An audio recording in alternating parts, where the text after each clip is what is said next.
And when you're in prison, you network and exchange of books with people and stuff, and you run across certain books like 48 Laws of Power, Art of Seduction, and other books. And one book that was circulating too, and people was talking about, man, you gotta read, was that Behold the Pale Horse. Now, after I read Behold the Pale Horse, that's when I really started, you know what I'm saying, understanding that it might be something going on within the government. Republicans and the Democrats, it don't even matter. Like, it's a shadow government. Motherfucker got all this technology. They've been dealing with UFOs and all this stuff. I always been on the truth, really a truth seeker, trying to really figure out what's going on. So eventually, when I got out and I got access to the internet, I eventually ended up stumbling upon The Matrix by Jordan Maxwell.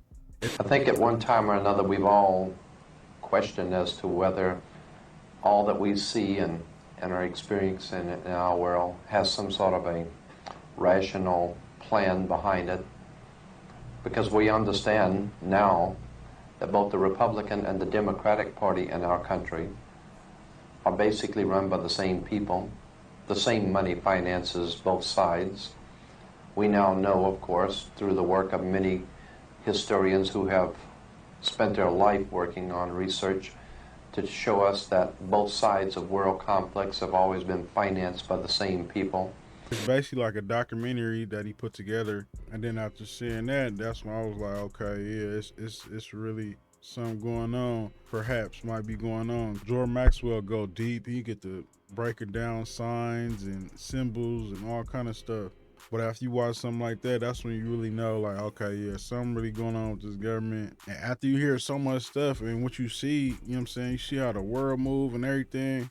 I'm kind of coming to believe that, you know what I'm saying, the government is not really in control like that, as if the government went rogue or something. Now, it's this dude named Dr. Greer.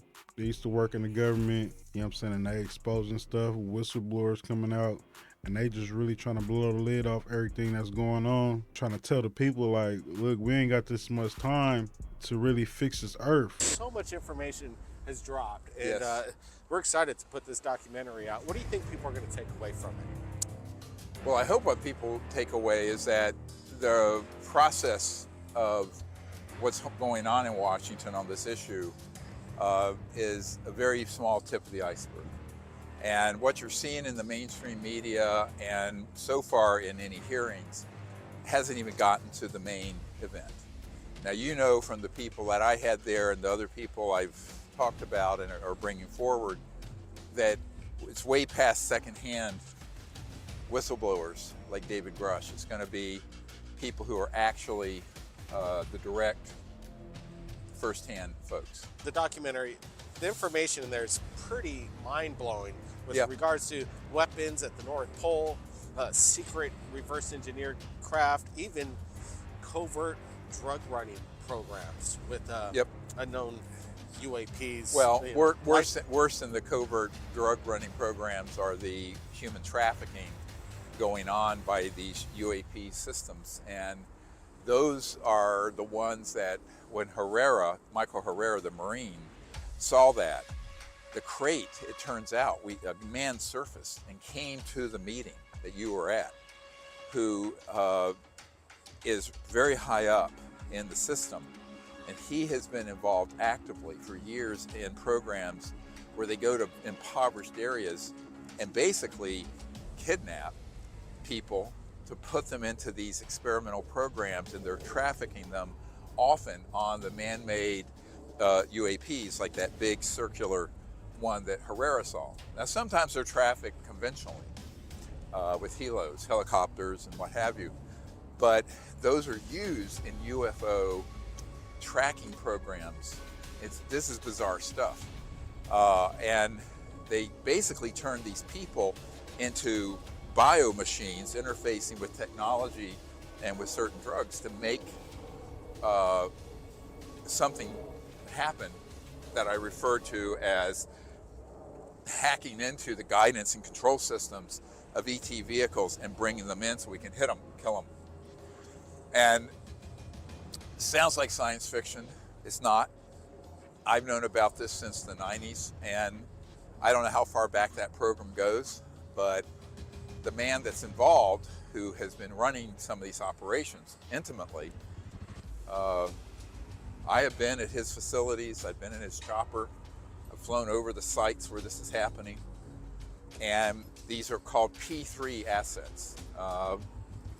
And the P3 assets are the people trained to be able to do this, but it involves transporting these folks who from very impoverished areas or areas where there's been all kinds of disasters are offered, you want a way out, come with us.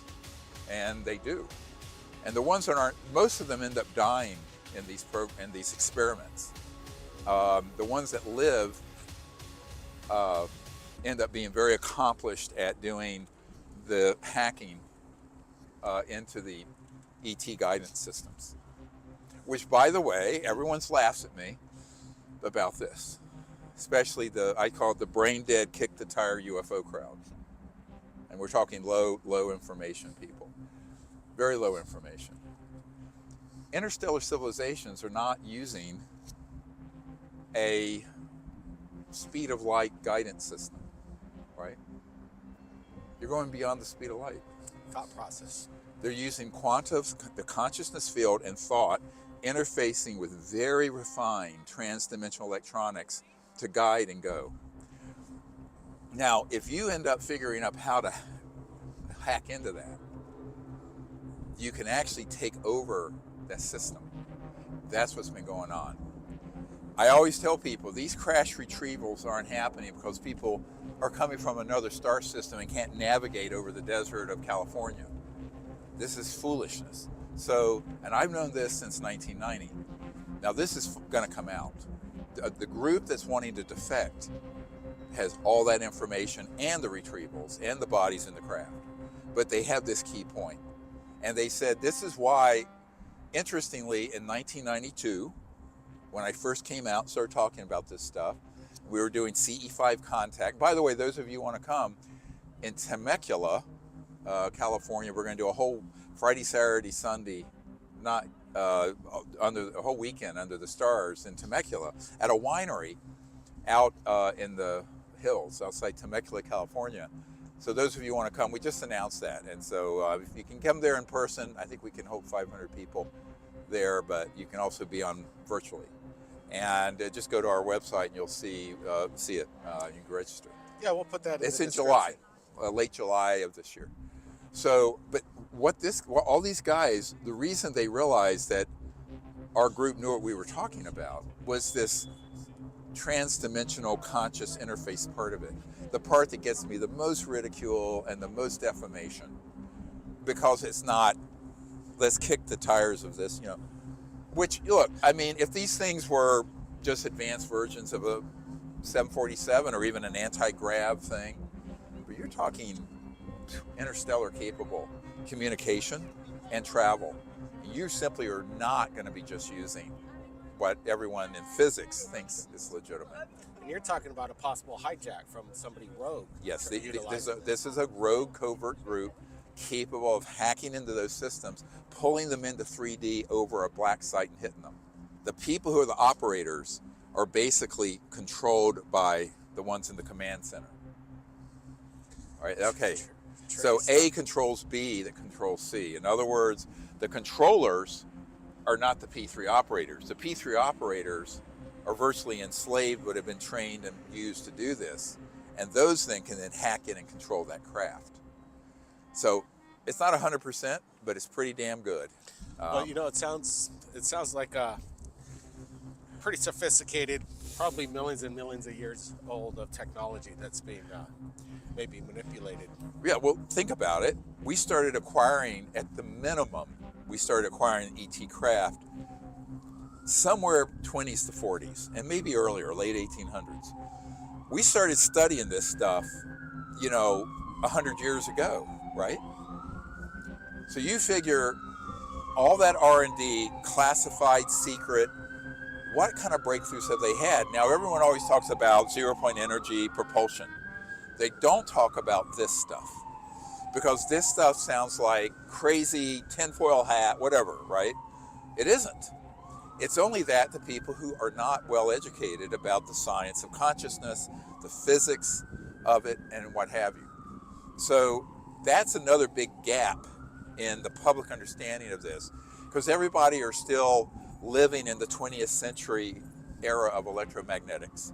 And they think this is just a slight refinement ahead of normal electromagnetic theory and physics. No, it's a huge quantum leap into a whole area of physics that involves trans-dimensional, things that go between dimensions, that involve thought, consciousness, all of this. And this is something which most senior people in these covert programs, the reason they've always approached me, and I quite frankly, very respectfully, is that they know I know this. And they know that no one else is talking about. This is the key secret thing. This is the secret ingredient everyone's ignoring, because they don't have the ability, I guess abstractly, to visualize this. I wish I had a good special effects person who could like, do this, here, because here's what's going on at these black sites, right? And how they operate and how they train these people. So it's sort of like a weaponized version of CE5 contact, which is very sad, actually. Yeah, it's scary, actually. It's very scary, very sad. Well, they're killing all these innocent ET people also. It's a monstrous program, absolutely monstrous. Elon Musk just revealed his new robots and that, like, his new car and everything. And the car looked futuristic and everything, you know what I'm saying? It got the look. But my thing is like, we supposed to be way in the future, have way better technology. All this, where we heading look like with the Elon Musk cars and stuff, it's like they trying to make us look like we in the future, but we really not. And they holding us back from technology and stuff. We should have been having flying cars like the Jetsons and all that. I'm basically convinced that most of the stuff that they show us in movies, they got. It's a lot of people that came out with inventions and patents, making car engines work off water, all kind of different stuff. But nobody ever hear about the technology. Somebody is stealing patents, they're stealing technology, they're using it for themselves, whatever they're doing with it, but it's not in the best interest of us, the rest of the humans. So if it's coming down to a situation where we can't reverse the damage that's been done to the earth after 2025, we gotta do something right now. I make videos like this to bring awareness, you know what I'm saying? I'm only one person, but awareness is key. A lot of people always talk about like, what can we do? What can we do? That's the first thing everybody needs to do when you're trying to do something, is become aware and really understand what's going on. Then you can move forward with a plan. But I'm sure there's been a lot of people that come forward with different technologies, different remedies, like Dr. Sebi with the health. But for some reason, it's not being shared with everybody on the earth, all the humans. Seem like we have a humanity issue, a humanity problem. And like I said, I really be making videos like this to say something, because 2025 ain't far, it's next year. And if they got technology right now that can help cleanse the earth and clean the pollutants out and fix it, basically, it's reversible. We can reverse the damage. We need to be using it right now, because we in a big transition right now from going from a type 0 civilization to a type 1 civilization. And we gonna need all the technology and all the patents and people done made and everything to get to that next level. So what y'all think, man? Y'all impressed by all these iPhones that's dropping, that's coming out every year, the 16, all this old technology? Or are we really gonna get down to the real and fixing our planet before it's too late? But yeah, man, what's y'all thoughts on technology hoarding? Leave a like, comment, and subscribe. I'm out.